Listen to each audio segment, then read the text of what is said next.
সবজির খিচুড়ি কে কে খেতে পছন্দ করেন? আজ আমি সবজির খিচুড়ির একটি ভিডিও আপনাদের সাথে শেয়ার করব। হ্যালো গাইজ, আসসালামু আলাইকুম। কেমন আছেন সবাই? আশা করি যে যেখানে আছেন ভালো আছেন, সুস্থ আছেন।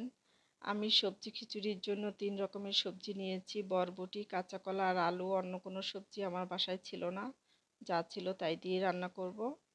তাই ওগুলো আমি ছোট ছোট করে কেটে ধুয়ে রেখেছি। এবার আমি চুলায় হাঁড়ি চাপিয়ে দিলাম। এর মধ্যে এক এক করে সব মশলা আমি দিয়ে মশলাটা কষিয়ে নিব।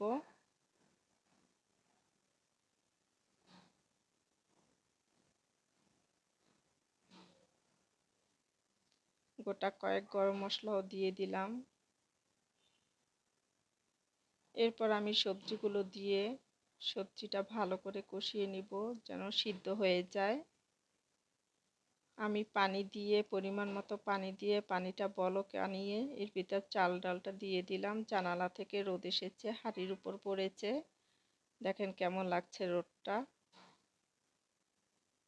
এর মধ্যে আমি 1 চামচ চিনি দিয়ে দিলাম, টেস্ট বাড়ার জন্য ধনিয়া পাতা কুচি দিয়ে দিলাম। খিচুড়িটা প্রায় হয়ে গেছে।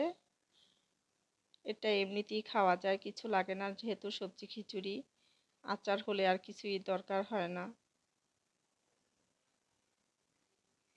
অনেক বাচ্চারা সবজি খেতে চায় না, ওদের জন্য এই পদ্ধতিটা অনেক উপকার, কারণ ওরা জানবে না এর ভিতরে কি সবজি আছে কি নেই। এমনিতে রান্না করলে তো সবজি খায় না, খিচুড়ির ভিতর দিয়ে দিলে ঠিকই খাবে। যদি কেউ ডিম খেতে চায় তাই ডিমও ভেজে নিচ্ছি। পেঁয়াজ মরিচের সাথে ডিমটা ফেটে নিলাম।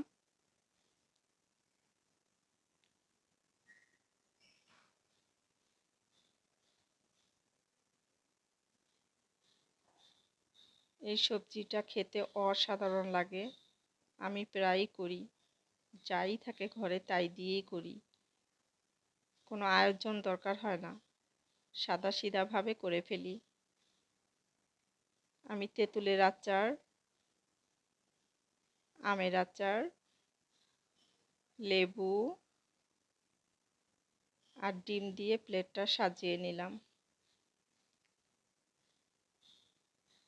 আমার প্লেট সাজানো শেষ। ভিডিওটা যদি ভালো লেগে থাকে কমেন্ট করে জানাবেন।